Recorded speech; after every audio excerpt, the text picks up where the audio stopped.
dès le départ, on sait que c'est un Dieu qui vient pour consoler et sauver, et justement pas un Dieu qui vient pour taper sur les doigts parce qu'on n'a pas bien fait. Voilà, il est là pour faire du bien, il ne faut pas en avoir peur. C'est Dieu qui élève, c'est Dieu qui appelle et c'est Dieu qui rassemble. Mais que Dieu nous a accompagnés, que Dieu nous a consolés, que Dieu nous a fortifiés, qu'il continue de le faire. Le Seigneur qui nous prend sur ses épaules, qui nous prend avec lui et qui nous protège.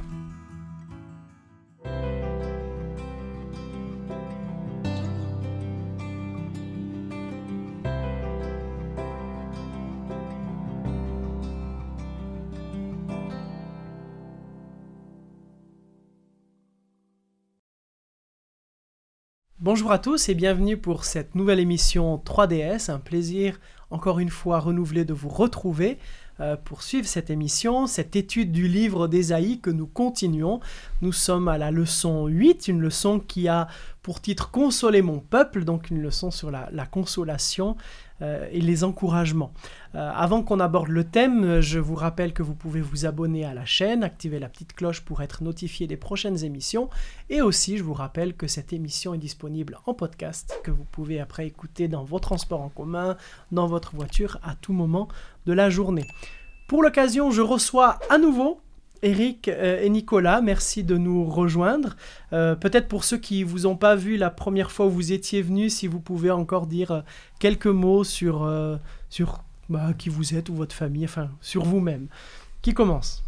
Je veux bien commencer. Alors oui. Voilà, Éric Bellois, je m'appelle Éric Bellois. Je suis membre de l'équipe pastorale à Fribourg, à l'église de Fribourg. Et puis j'ai 3 enfants qui sont adolescents ou jeunes adultes, on va dire. Et je suis actuellement étudiant en théologie. Merci beaucoup. Du coup, Nicolas, si tu peux aussi... Donc Nicolas Walter, je suis aussi étudiant en théologie à Collonges et aussi papa de 2 ados. Et je fais actuellement partie de l'équipe pastorale de Genève francophone. Merci beaucoup. En tout cas, un plaisir de vous retrouver pour continuer notre parcours du livre d'Ésaïe. Un parcours toujours un peu qui est un challenge chaque semaine de devoir étudier des grandes portions de texte, puisque tout le livre d'Ésaïe va être résumé en 13 leçons. Donc on va essayer de relever ce challenge et on espère que vous le releverez avec nous. Pour commencer, j'ai été interpellé par... j'avais oublié cette histoire, j'avais déjà entendu l'histoire qui nous est proposée dans l'introduction de la leçon, et c'est vrai que j'avais oublié cette histoire de ce soldat japonais qui, à la fin de la Seconde Guerre mondiale, s'était retrouvé dans une jungle sur l'île de Guam. Et il y avait des tracts qui avaient été balancés par avion, qui avaient été lancés pour dire que c'était la paix, la guerre était terminée, que tout était fini. Et lui pensait que c'était une ruse, qu'on allait la voir.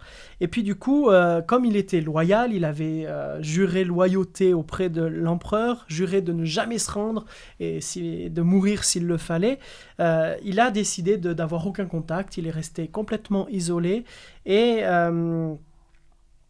27 ans plus tard, en 1972, c'est là que des chasseurs croisent ce soldat qui s'appelle Yokoi Shoichi. Je ne sais pas si je prononce bien, ceux qui connaissent le japonais m'excuseront. Il tombe sur lui et c'est là que, enfin, ce soldat apprend que c'est vraiment la paix, que c'est vraiment fini et en fait, il a été privé de ça pendant 27 ans. Pendant 27 ans, il a dû vivre dans une existence de stress où il devait sans cesse être aux aguets, dans la peur aussi. Et peut-être, c'est vrai que quelle consolation ça a dû être après autant d'années de peur, de découvrir que la paix était enfin là. Mais voilà, c'est vrai que c'est toujours interpellant des parcours de vie comme ça. En tout cas, il est fait mention de consolation. Alors dans le livre d'Ésaïe, ça va être plus de la consolation au milieu d'épreuves, parce que la paix viendra que plus tard. Mais déjà, sur cette notion de consolation, en quoi c'est important, en quoi ça nous fait du bien ? Est-ce que vous fait des expériences de consolation qui vous ont apporté dans des moments difficiles la différence qui a fait que c'est plus supportable de vivre ça ? La consolation, ça peut venir dans l'exemple que tu nous as donné avant et qui est dans la leçon. Effectivement, c'est de recevoir une nouvelle auquel on ne s'attendait pas. Alors bon, la question dans l'histoire, c'est combien de temps il a mis pour y croire. Et ça me rappelle aussi que dans la consolation, je peux aussi ne pas recevoir aussi des paroles de consolation. Moi, je sais que la consolation peut être quelque chose qui me vient de différentes manières, une parole, un geste, un regard, une écoute. Et je pense que c'est un petit peu ce qui va nous intéresser aujourd'hui dans cette leçon. Moi, je pense qu'on est tous concernés par la consolation. Automatiquement, dans la vie, on a des hauts, on a des bas. Et la consolation, c'est ce qui, quand on est dans un bas, c'est ce qui va nous permettre de plus facilement, plus vite remonter. Maintenant, le bas, il peut être dû à une mauvaise nouvelle, il peut être dû à quelque chose d'extérieur, mais il peut aussi être dû à quelque chose d'intérieur, qui peut être soit une dépression, soit voilà, ce qui nous tire vers le bas à plusieurs sources. Mais la consolation est là et est un outil pour nous aider à remonter. Et on est tous concernés pour être consolés. Et on va voir, dans l'étude, on va le développer, qu'on est aussi concernés pour consoler. Mm-hmm. Alors justement, on va arriver à cette étude du texte. Vous savez, on aime bien le faire à chaque fois, mais reposer un peu le contexte général, le cadre général, un peu faire comme un tableau dans lequel on va zoomer petit à petit. Je pense que c'est bien de le faire aussi pour bien se rappeler de ces points importants, de qu'est-ce qu'on peut retirer. Et ça nous permet aussi de bien approcher ce texte. Le chapitre 40 qui va être question de notre étude maintenant. Donc déjà, on va reprendre depuis le début. Ésaïe, rapidement, son nom veut dire quoi et en quoi c'est important? Alors effectivement, on a pu le voir, mais je pense que c'est toujours bien de se redire. Ésaïe a un nom finalement qui est prédestiné, si je peux le dire comme ça, puisqu'il veut dire l'Éternel sauve ou l'Éternel est le salut. Il a déjà, dans son nom propre, il a déjà la mission que Dieu va lui confier.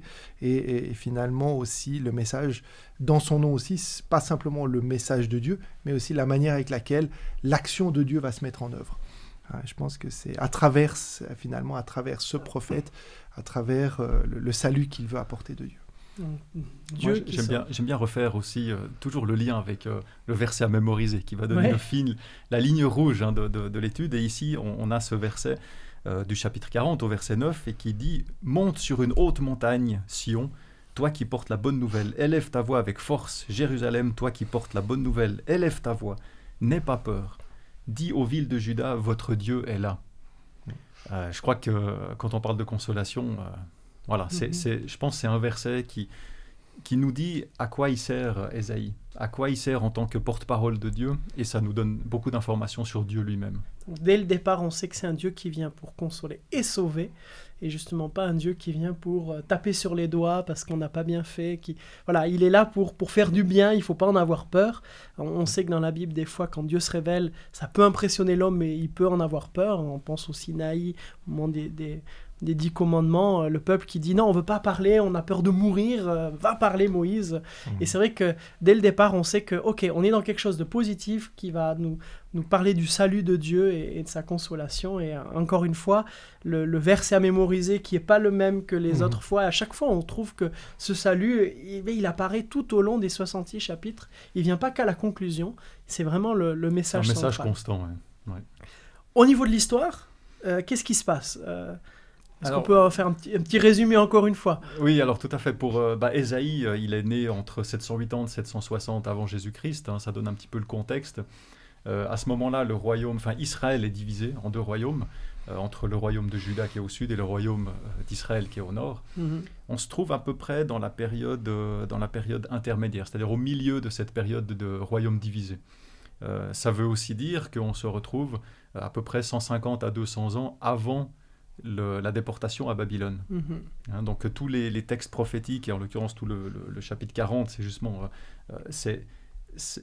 comment dire ça a été écrit avant, mais ça porte sur l'après, sur la consolation après la déportation. Et c'est là on voit toute la dimension que prend ce texte et que prend la personne d'Ésaïe en tant que prophète, qui était un prophète exceptionnel. Donc Ésaïe vivait à Jérusalem, il était donc dans le sud, dans le royaume du sud. C'était quelqu'un qui était érudit, qui était le conseiller du roi ou des dirigeants de là. Et il a été contemporain de plusieurs autres prophètes aussi. Et c'est le contexte. C'est un contexte un peu spécial, plutôt instable, je dirais, politiquement et religieusement entre les deux royaumes. Il y a quand même une différence un petit peu entre les deux royaumes, mais c'était quand même une période un peu particulière. Ouais. Donc une période compliquée. où plusieurs prophètes ont été suscités pour compléter des messages et essayer d'influencer ces deux royaumes, en fin de compte, encore plus divisés. Et puis, effectivement, cette notion du fait que c'est arrivé, ça a été écrit avant pour une consolation qui arrivera par la suite, mais qui a probablement déjà consolé ceux qui l'avaient lu et eu avant. C'est vrai que le livre d'Ésaïe est un peu complexe, en tout cas parle de beaucoup de choses. On se rappelle que les 12 premiers chapitres nous parlent un petit peu du jugement et de l'espoir pour Jérusalem. On se demande quand ça va arriver. Du chapitre 13 à 24, on a le jugement et l'espoir pour les nations. Un peu plus spécifiquement, avec Babylone qui entre en jeu, là où c'était un peu surprenant, parce que Babylone ne représentait pas une menace, mais c'était plutôt la Syrie, à cette époque-là. Les chapitres 28 à 39, c'est la grandeur et la décadence de Jérusalem, qui va avoir la victoire sur les Assyriens, c'est le roi Ézéchias, mais qui va faire un pacte avec les Babyloniens, qui au départ vont les protéger, mais quelques années plus tard, ça sera l'exil à Babylone, ils vont se retourner contre eux. Et effectivement, les chapitres 40 à 66, c'est cette grande phase d'espoir, d'encouragement, de consolation qui s'ouvre avec justement notre chapitre 40 où ça va être un peu déroulé l'aube d'une ère d'espoir, le serviteur qui accomplit la mission de Dieu et les serviteurs qui héritent du royaume de Dieu. Ça, c'est les chapitres 40 jusqu'à 66. On nous parle d'un peu tout ça. Donc en fin de compte, on est dans le retour d'exil et dans cet espoir qui va suivre. Je trouve intéressant dans la perspective du plan et du message finalement dont tu viens de parler, de rappeler qu'on est à un moment charnière de l'histoire du peuple d'Israël. C'est pas par hasard effectivement qu'il y a une convergence aussi de prophètes. Il y a des messages qui sont très forts, qui vont trouver un écho finalement dans une bonne partie des messages prophétiques et qui vont nous concerner jusqu'à aujourd'hui. Et si on insiste tellement sur cette période, c'est qu'elle représente, elle cristallise finalement à elle seule finalement un résumé. Et c'est ce qu'on trouve dans le livre d'Ésaïe aussi, de la création à l'Apocalypse. Finalement, c'est l'histoire de l'humanité qui se déroule sur un pan de l'histoire dont Ésaïe va être le témoin. Et j'irais même un pas plus loin, parce que dans cette deuxième section d'Ésaïe qui commence avec le chapitre 40, on voit vraiment qu'il y a une focalisation sur la rédemption, sur Dieu rédempteur, avec l'annonce du Messie, avec un message de salut, un message messianique, comme il n'y en a pas eu d'autres dans l'Ancien Testament. Qui dépasse le cadre, effectivement, du peuple d'Israël, qui nous concerne du coup aujourd'hui. Je trouve intéressant, encore une fois, de faire ce parallèle entre le plan du livre et l'histoire de l'humanité, qui est aussi entre jugement et consolation, permanent. Et puis, Ésaïe s'en fait vraiment le porte-drapeau. Alors, on va arriver justement à ce passage qui parle de consolation et qui introduit, en fait, toute cette grande dernière section clé, je crois, de ce livre. On est dans le chapitre 40 d'Ésaïe. Alors, encore une fois, je sais que je le répète, mais voilà, c'est toujours ce challenge d'étudier des grandes portions de texte. Donc, excusez-nous, on va devoir faire un choix. Donc, j'ai sélectionné quelques versets qu'on va pouvoir aborder ensemble. On est au chapitre 40 du livre d'Ésaïe, les versets 1 à 3, et on lira aussi les versets 9 à 11, si l'un de vous deux est d'accord de lire. Oui, bien sûr. Alors, je vais lire dans la version Nouvelle Bible Second, dans la NBS, les 3 premiers versets déjà. « Consolez, consolez mon peuple, dit votre Dieu. Parlez au cœur de Jérusalem, criez-lui que son combat est terminé, qu'elle s'est acquittée de sa faute, qu'elle a déjà reçu du Seigneur le double de ce qu'elle méritait pour tous ses péchés. Quelqu'un crie, dans le désert, frayez le chemin du Seigneur, aplanissez une route pour notre Dieu dans la plaine aride. » Et les versets 9 à 11. « Monte sur une haute montagne, Sion, toi qui portes la bonne nouvelle. Élève ta voix avec force, Jérusalem, toi qui portes la bonne nouvelle. Élève ta voix, n'aie pas peur. Dis aux villes de Juda, votre Dieu est là. Le Seigneur Dieu vient avec force. Son bras lui assure la domination. Il a avec lui son salaire, sa rétribution le précède. Comme un berger, il fera paître son troupeau. De son bras, il rassemblera des agneaux et les portera sur son sein. Il conduira les brebis qui allaitent. » Merci beaucoup. Avant de rentrer en profondeur dans ces versets, peut-être juste capter un petit peu le contexte de ce passage en particulier. On a vu le plan du livre, mais qu'est-ce qu'on peut en dire ou savoir sur ce chapitre 40 ? Alors ça, on l'a dit tout à l'heure, ça entame une deuxième partie. La première partie, c'était beaucoup plus axé sur des jugements, sur des des espoirs. Hein. Il y avait cette alternance entre jugement et espoir sur Jérusalem. Il y avait des jugements sur Babylone, sur la Syrie, etc. C'était la période qui était avant l'exil à Babylone. Et ce chapitre 40, il introduit cette deuxième période, cette deuxième période textuelle, on va dire ça comme ça. C'est une nouvelle section qui apporte l'espoir. Hein, tout au long de cette deuxième section, il y aura des annonces messianiques. Là, on parle dans le chapitre 40 de la consolation. Et après, il y aura, au niveau du salut, des solutions, de l'espoir. Dieu va dévoiler tout, finalement, le plan du salut. Comment est-ce que Dieu va agir pour sauver son peuple du péché? Et j'aime bien de voir aussi, dans le chapitre 40, cette alternance entre à la fois la miséricorde de Dieu, la puissance de Dieu. Il veut nous sauver parce qu'il nous aime et qu'il veut nous pardonner. Et à la fois, il peut le faire parce qu'il est puissant. Et tout le chapitre, c'est vrai, est construit un peu dans cette Et puis on voit que l'accent il est mis aussi sur l'œuvre de Dieu. Hein, c'est pas juste émettre un jugement pour une pénalité. C'est vraiment agir. C'est agir pour le bien, agir pour sauver, pour rassembler, pour motiver. C'est un message d'espoir, d'espérance et de salut. On relève la personne après lui avoir dit des choses qui étaient peut-être difficiles dans les premiers chapitres. Maintenant vient l'encouragement, la consolation. Et quelle belle ouverture que ce chapitre 40, justement. Alors, voilà... On voit des paroles qui sont émises avec des impératifs. On parle à qui? Pourquoi c'est écrit de cette manière-là? Et c'est quoi un petit peu le message qu'on retrouve déjà dans les deux versets que j'ai sélectionnés? Excusez-moi d'avoir fait une sélection. Je pense qu'il y a un écho, clairement, entre les deux textes. Il y a notamment cette parole qui est prononcée. Hein. C'est intéressant d'ailleurs de se poser la question, le consoler. Bien sûr, c'est le peuple qui doit être consolé, c'est celui qui est dans l'attente, qui est dans le désespoir, quelque part. Et finalement, celui qui porte le message, c'est le dirigeant. Mais c'est assez intéressant de voir que cette parole a été apportée par Ésaïe, finalement, parce que Dieu le lui a donné. Donc, il y a une espèce d'appel très clair, il y a presque un ordre qui est donné par Dieu, et c'est une parole vraie. Et j'aime bien aussi cette notion ici de parler au cœur de Jérusalem. On est au cœur du problème, on est au cœur de l'incident, on est au cœur de l'enjeu, on est au cœur de tout un enjeu finalement colossal.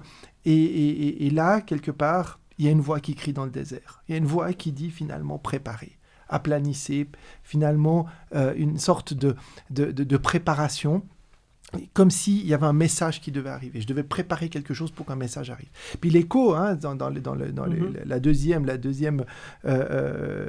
la deuxième partie du texte que tu as choisi ce matin, on voit bien que finalement, il y a à un moment donné une rétribution. Il y a quelque chose de l'ordre de... on n'est plus en train de préparer, on est déjà en train de recevoir ce message. Et là, on est dans un... Il y en a un qui console, et puis il y en a un qui finalement relève. Il y en a un qui prend soin, mais qui prend soin avant de relever et qui prend soin après. Hein. Il y a la notion du berger, la notion du troupeau. On voit qu'il y a aussi une notion de rassemblement. Hein. Il y a un appel à un peuple et finalement ce peuple est rassemblé. Il y a un appel à vivre quelque chose, à recevoir quelque chose. Et je trouve qu'il y a un écho aussi très intéressant. Hein. On l'a vu il y a quelques semaines, cette notion d'élever. Hein, il y a le fait qu'il y a un chemin à préparer, on parle de montagne, on parle de... Si on imagine un tout petit peu la topographie des lieux, on voit que Jérusalem, effectivement, est sur une ou plusieurs collines, on voit qu'il y a un chemin à préparer. Ce chemin va nécessiter des travaux. Hein, d'ailleurs, le leçon utilise grandement cette image du chantier, de la route à préparer. Et puis, il y a quelque chose de l'ordre de l'élévation. Oui. Alors qu'il y a quelques semaines, on voyait que celui qui s'élevait, c'était de l'orgueil. Ici, c'est Dieu qui élève, c'est Dieu qui appelle et c'est Dieu qui rassemble. Mais c'est étonnant de l'exprimer par des ordres et ces impératifs, parce qu'en fin de compte, on pourrait dire soyez consolés, ça aurait fait peut-être... Pourquoi est-ce qu'il y a ces ordres? Qu'est-ce que ça peut peut-être apporter comme élément? Il y a une mise en route. Il y a une mise en route. Il y a une interpellation très claire. Oui, puis en même temps, parce que la consolation, c'est quand même censé être Dieu qui l'apporte. puis à la fois, il y a un ordre qui est donné à certains de le faire. J'aime bien cette notion de... à la fois, c'est Dieu qui l'apporte, puis à la fois, on est aussi acteur. C'est à nous d'aller consoler, et qu'avant peut-être de donner d'autres éléments, ou avant d'appeler à la responsabilité, peut-être que les personnes ont besoin qu'on réponde à leurs besoins, leurs souffrances, à ces choses-là. Enfin, je trouve que cet ordre, il est à la fois beau et à la fois ambigu, parce qu'on ne comprend pas trop, mais ça nous laisse la place aussi d'être à la fois ceux qui vont être consolés et ceux qui vont consoler. Être acteur et bénéficiaire, finalement. Et j'irais même au-delà de ça, mais il y a encore un aspect qu'on n'a pas soulevé. Tu parlais de rassemblement, hein, ce texte rassemble. Et rien que le fait d'être ensemble, c'est déjà consolant en soi. On voit l'effet qu'on a les uns sur les autres aussi, en étant unis, en étant ensemble. Donc il n'y a pas forcément uniquement le peuple, les dirigeants ou Dieu, avec différents échelons, et puis chacun console l'autre ou je ne sais quoi. Mais rien que le fait d'être ensemble, on va déjà se consoler les uns les autres. Hein. C'est les effets de masse, hein, comme on connaît aujourd'hui avec les réseaux sociaux ou autres. Émotionnellement, on peut transmettre des messages et des émotions qui auront un effet très très grand et très rapide, justement à cause de ce volume de personnes, de ce nombre de personnes qu'il y a. Donc cette notion de rassemblement, ça agit aussi sur la relation et sur l'influence qu'on a les uns des autres. Oui, on est au retour de l'exil, donc ils ont pu se retrouver, ils ont pu, ceux qui étaient partis, vous savez que le peuple a été divisé en fin de compte à l'exil, puisque à Babylone, tout le peuple d'Israël n'est pas allé à Babylone. Ils avaient l'habitude de prendre les jeunes gens et les gens influents. Donc l'élite un peu, et puis le futur du peuple, et tout le reste était resté à Jérusalem, dans les environs. Donc du coup, il y avait eu une division, une séparation. Là, on se rassemble tous ensemble. C'est ces éléments, effectivement, qui... Il y a deux mots qui me frappent. Ouais. Si on revient par rapport à Ésaïe 40, la première partie qu'on a lue, il y a le verbe, pour moi, il y a le verbe crier. Dieu dit quelque chose, mais il invite à parler au cœur de Jérusalem en criant. C'est une voix qui s'élève. Et la suite, une voix crie. Il y a deux fois ce cri. Et un peu plus loin, on voit que finalement, cette voix qui crie, elle n'est pas des hommes. Elle est à la fois, c'est la voix de Dieu qui passe par l'intermédiaire, finalement, de dirigeants, de leaders, de gens dont on demande et dont on attend qu'ils aient cette responsabilité de le faire. Mais ils doivent crier quelque chose dont eux-mêmes, probablement, ne sont pas forcément encore dans la démarche. C'est ça que je trouve intéressant. Je dois crier quelque chose, je dois crier une réalisation, lors même que cette réalisation n'a pas encore eu lieu. Cette délivrance, elle est à venir, et je dois déjà avoir la certitude qu'elle est là. Et je dois la crier, je dois la proclamer, je dois quelque part la célébrer aussi. Oui. Ouais, c'est vrai que c'est quelque chose de fort, pas toujours évident, hein, de déclamer ce qui montre la relation avec Dieu qui est essentielle, de confiance, de lui faire confiance que ça va vraiment arriver, et s'il le crie, c'est qu'il y a cette conviction profonde. En plus, quand on sait que ce texte, on l'attribue, va être vécu et complété avec Jean-Baptiste, à la fois la consolation venait pour Israël du temps d'Ésaïe, puis à la fois elle va prendre son accomplissement avec Jean-Baptiste, qui est cette voix qui crie dans le désert, puisqu'on va reprendre ce Ésaïe 40 qui va compléter et comme quoi cette consolation, même si elle n'est pas totale, parce que le royaume de Dieu n'est pas encore présent du moment d'Ésaïe, elle a comme des échos jusqu'à une réalisation, donc elle est pour nous aujourd'hui d'une certaine manière. On parle de Jean-Baptiste, hein, avec raison, ça fait écho. Mais ça fait écho avec aujourd'hui, avec le monde dans lequel on vit, avec le message que nous, on a apporté. Et je pense que ce message, on peut aussi se le faire pour nous par rapport au retour du Christ. Il y a aussi cette notion de conviction. C'est pas arrivé, mais on y croit, on a de l'espérance, on a une conviction profonde qui nous donne la force et la motivation de nous lever, d'aller sur les montagnes et d'annoncer ce message. On se retrouve dans une situation qui est très très semblable finalement. Et j'aime bien cette notion de conviction profonde. C'est pas encore arrivé, mais on doit déjà l'annoncer. Et j'ai presque envie de dire, je pense que Dieu nous demande de se l'approprier. Il demande vraiment qu'on prenne ce message, qu'on en fasse nôtre. Jean-Baptiste n'a pas hésité à s'approprier ces paroles d'Ésaïe. Et il annonce lui-même, il dit, je suis la voix qui crie dans le désert. Et comme on l'a partagé, cette voix aujourd'hui, c'est nous qui en sommes finalement les portes. On est les interphones, ou je ne sais pas comment on appelle ça, les mégaphones d'aujourd'hui. Crions-le, disons-le et proclamons-le, quoi. Ce qui montre aussi que c'est une affaire de cœur, c'est une affaire de quelque chose qui est au fond, qui n'est pas juste de dire quelque chose. Et je pense qu'aussi, on le voit, une des caractéristiques aujourd'hui On est dans une société où on recherche l'authenticité, on recherche la vérité. Quand on dit quelque chose sans être convaincu, ça se sait. Quand on doit le crier, il faut qu'au fond de nous, ça soit quelque chose de fort. Mais qu'est-ce qu'on apprend aussi sur Dieu? Parce qu'on a vu certains points, certains aspects. J'aime bien quand on peut découvrir dans un texte ce qu'il nous dit de Dieu. Qu'est-ce que ce texte va nous apprendre de Dieu? En tout cas, ces versets. Moi, ce que j'aime bien... reprenons le texte biblique directement. Au verset 2, le texte biblique, il dit que le combat est terminé.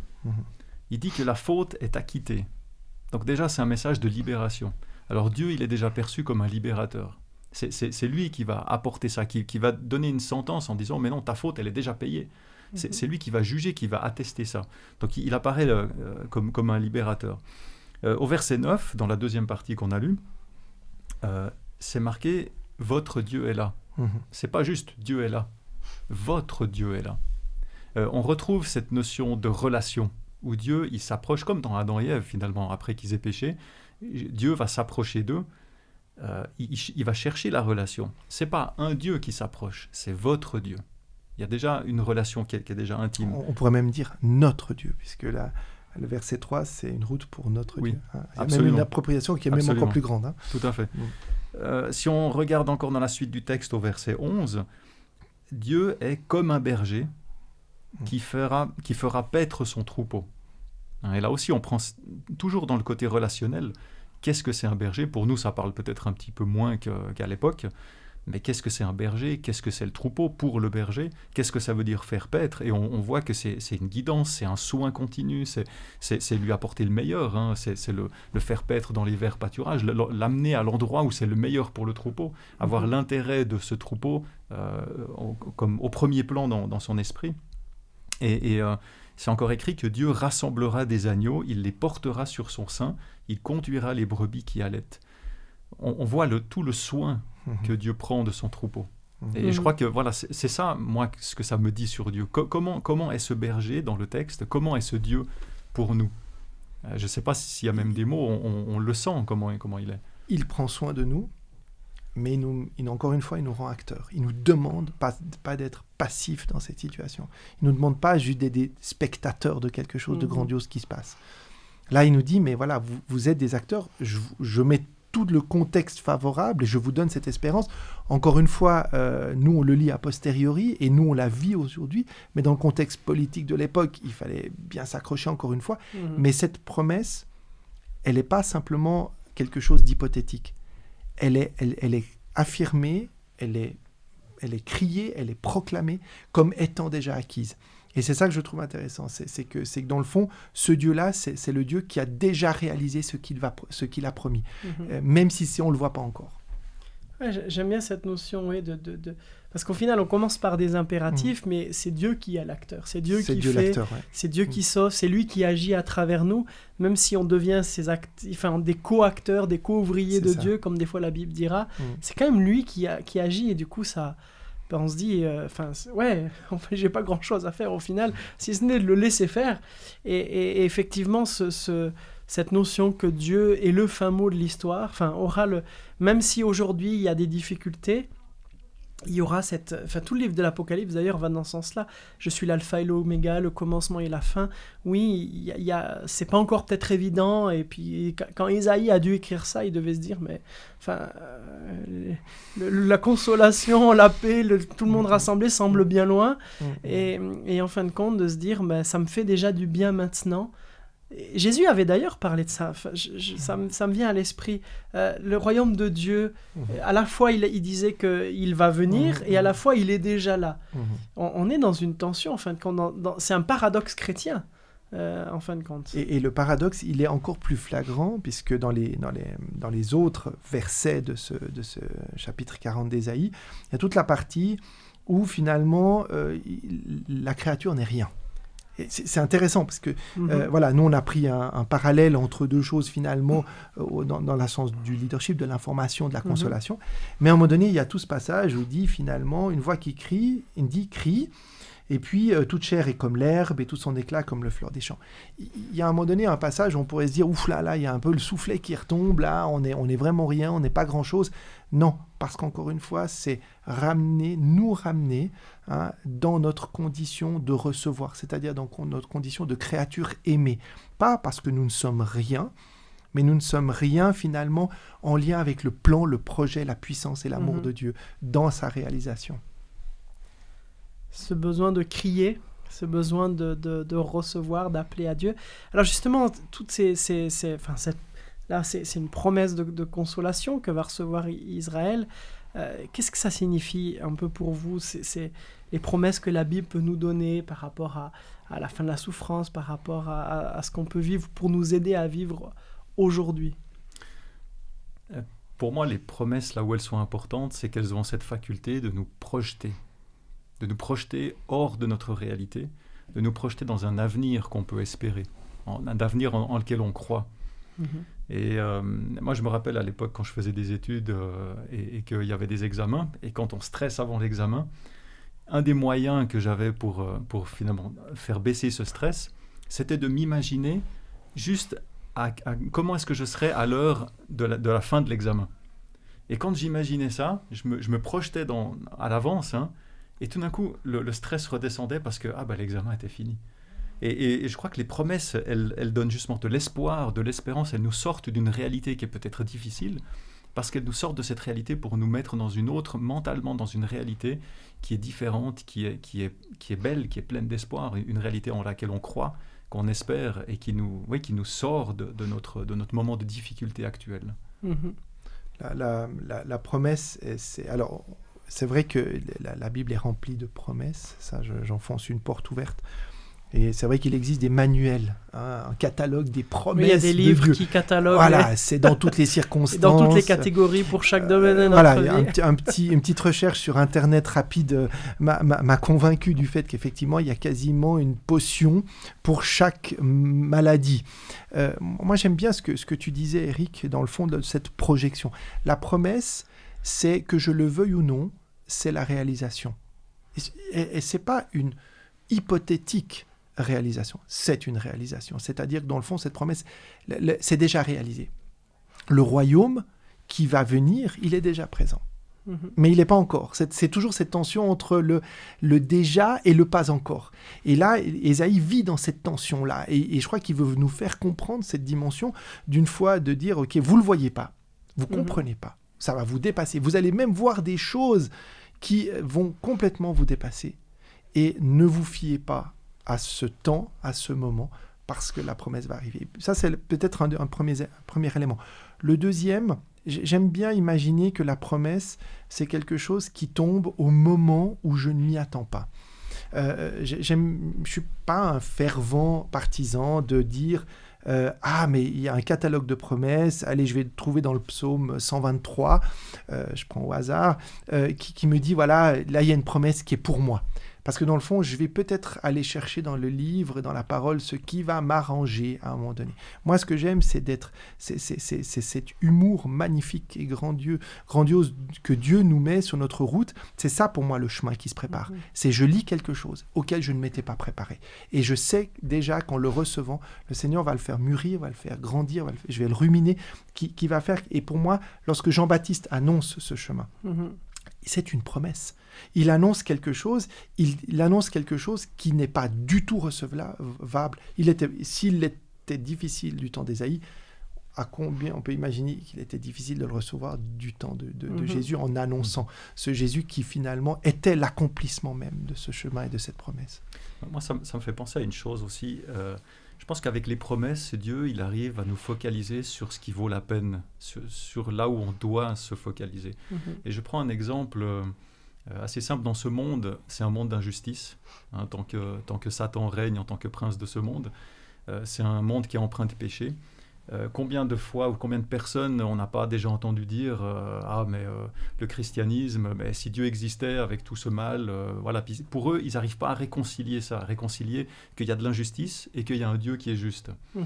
Et c'est justement par les promesses que Dieu va nous dire, enfin c'est un exemple, que Dieu va nous dire, nous dans notre besoin de rétablir cette justice, qu'on trouve profondément scandaleuse, on est très sensible à l'injustice, Dieu va nous dire non, la justice, c'est moi qui les rétablirai. Toi, tu peux te focaliser sur autre chose. Dieu, il nous promet qu'il rétablira la justice, non pas dans un sens de vengeance, mais dans un sens pour nous faire détourner, que nous, on est toujours focalisés pour rétablir une justice qui n'est pas normale. Et Dieu, il dit non, t'inquiète pas, focalise-toi sur ce qui est vraiment important.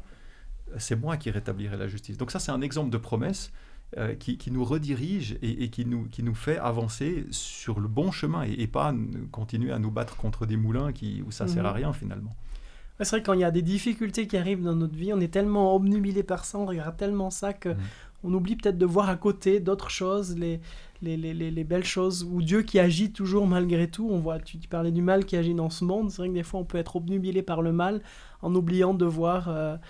C'est vrai que les journaux télévisés nous parlent que des mauvaises nouvelles. Certains avaient tenté de faire des journaux télévisés de bonnes nouvelles et peut-être de changer le regard. Il y avait une citation, je crois que c'est... Alors je ne sais pas si c'est de Paul Claudel ou pas, vous m'excuserez si je me suis trompé, qui dit, et du coup je la cite de tête, donc je vais peut-être faire une erreur, mais qui dit quand une porte se ferme dans notre vie, parfois on est tellement obnubilé et devant à fixer cette porte qu'on oublie de voir qu'une autre s'est ouverte juste à côté de nous. Et parfois, c'est ça, les malheurs de nos vies, on en fait toute une montagne. Et c'est vrai que les promesses de Dieu sont là aussi pour nous aider peut-être à relativiser ou à porter un regard différent. Nous qui sommes tellement attachés effectivement à voir dans les signes des temps, on a ce besoin de trouver des repères. On a ce besoin finalement de comprendre des signes, quasiment de leur donner une signification qui parfois... peut prêter à une certaine confusion et puis certainement à certaines discussions. Et notamment, je me dis, je faisais la réflexion l'autre jour, il y a une année, jour pour jour, on était à 1000 lieues d'imaginer ce qui allait arriver en 2020. On vivait dans une insouciance. Et pourtant, le message était le même. Je veux dire, les paroles prophétiques étaient les mêmes. Et ces paroles, aujourd'hui, on va chercher une consolation quelque part. Alors, si nous vivons dans ce temps, finalement, prophétique, et si nous vivons dans ce signe, finalement, que Jean décrit tellement bien dans l'Apocalypse, à quoi je dois m'accrocher ? Est-ce que je m'accroche, finalement, à ces signes des temps qui sont, finalement, des réponses à mon environnement direct ? Le grand, alors on ne va pas rentrer dans la polémique, mais toute la question du vaccin aujourd'hui qui se pose dans nos vies, voilà, et on va chercher là. Ou alors c'est peut-être de nous élever un tout petit peu plus par rapport à ce débat et de dire dans le fond celui que je dois craindre. C'est pas tellement la puissance des hommes, mais c'est la colère de Dieu. Dans la mesure où cette colère aujourd'hui, elle est pleine d'amour. Elle nous donne une dimension qui est forte, mais c'est cette colère qui s'exprime par l'éloignement que je peux avoir moi-même dans ma vie. Et je pense que ça, c'est un message aussi que je trouve quelque part dans le message d'Ésaïe, dans ce message prophétique. J'avais envie de faire un lien avec la fin, si vous me permettez, la fin du chapitre 40 d'Ésaïe que nous connaissons et qui est d'une puissance et d'une beauté. Je vais quand même le lire, voilà une belle promesse. Et je lirai finalement à partir du verset, la moitié du verset 28. « C'est le Dieu d'éternité, l'Éternel, qui a créé les extrémités de la terre. Il ne se fatigue point, il ne se lasse point. On ne peut sonder son intelligence. Il donne de la force à celui qui est fatigué, et il augmente la vigueur de celui qui tombe en défaillance. Les adolescents se fatiguent et se lassent, et les jeunes hommes chancellent. Mais ceux qui se confient en l'Éternel renouvellent leur force. Ils prennent leur vol comme les aigles. Ils courent et ne se lassent point. Ils marchent et ne se fatiguent point. » On pourrait presque s'arrêter là. Finalement, dans cette beauté du texte de promesse. Oui, quelle parole ô combien actuelle dans un monde où la fatigue est présente, la lassitude, on parle de confinement, de restrictions. Et encore, on n'est pas dans des parties du monde les plus à plaindre dans nos pays. Mais c'est vrai que... Ouais, on a tous besoin, en fin de compte, de cette consolation. Alors peut-être juste pour prolonger la dernière lecture que tu as fait, est-ce qu'il y a d'autres paroles qui vous ont consolé, d'autres versets bibliques qui vous ont fait du bien, qui vous ont accompagné, qui peuvent être d'autres paroles? J'aime beaucoup que tu aies pris ce texte parce que c'est un de mes paroles préférées qui m'a beaucoup consolé. Mais est-ce qu'il y a d'autres versets qui vous ont aussi accompagné dans vos parcours de vie et qui qu'on peut peut-être se partager ensemble et partager avec ceux qui nous regardent. Voilà, je pense qu'on a chacun nos paroles, j'ai presque envie de dire fétiches, auxquelles on se raccroche dans les moments difficiles. Moi, il y en a un en particulier qui se trouve dans Exode 23 au verset 20. Et c'est un texte qui m'a beaucoup aidé dans une période de ma vie qui était un peu plus difficile, où Dieu, il dit « Quant à moi, j'envoie un messager devant toi pour te garder sur le chemin et te conduire au lieu que j'ai préparé. » Et quand on est dans des moments de doute, où on ne sait pas où on va, où on ne va pas très bien déjà dans le moment présent, de savoir que Dieu, il envoie quelqu'un devant soi, donc quelqu'un qui est un compagnon de voyage, qui nous montre le chemin, et qui surtout va nous amener à un endroit qu'on ne connaît pas encore, mais qui est déjà préparé. Ben moi, ça m'a fait beaucoup de bien, ça. C'est vraiment un texte qui m'a beaucoup, beaucoup parlé. Sinon, il y a 2 autres textes, rapidement, alors qui sont plus des promesses courantes qu'on trouve régulièrement dans la Bible, mais pour moi, qui n'en sont pas moins importantes, bien au contraire. Il y a cette notion de « n'aie pas peur »,« ne crains rien », qui revient continuellement dans la Bible, encore même dans Ésaïe, dans Ésaïe 41, verset 10, « n'aie pas peur ». Et je crois que ce texte, cette parole, c'est tous les jours qu'on devrait l'avoir en tête. « N'aie pas peur, parce que je suis avec toi ». Et puis la deuxième, qu'on connaît bien aussi, qui apparaît 3 fois dans l'Apocalypse, c'est vraiment le grand message avant de terminer finalement sa parole écrite. Je viens bientôt. Et ça, je pense que c'est des paroles, moi personnellement, qui me font un grand bien et qui m'accompagnent vraiment tous les jours. Merci un des textes, Nicolas, un des textes qui me semble faire aussi un lien avec ces deux parties du texte d'Ésaïe qu'on a lu avant. Tu l'as dit toi-même, il y a cette responsabilité, cette mise en marche et cette manière de prendre soin. Et là, je citerai juste, alors sans les lire, mais parce qu'on les connaît aussi, c'est dans le psaume 84, « Heureux ceux qui habitent ta maison ». Et on voit bien que finalement, cette promesse de « la force augmente en marchant ».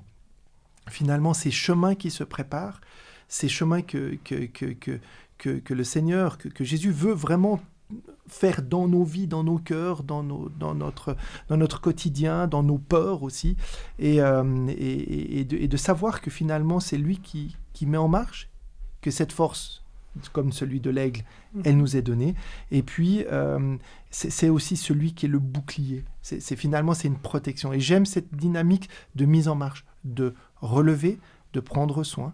L'image que tu as aussi dit, Eric, c'est le Seigneur qui nous prend sur ses épaules, qui nous prend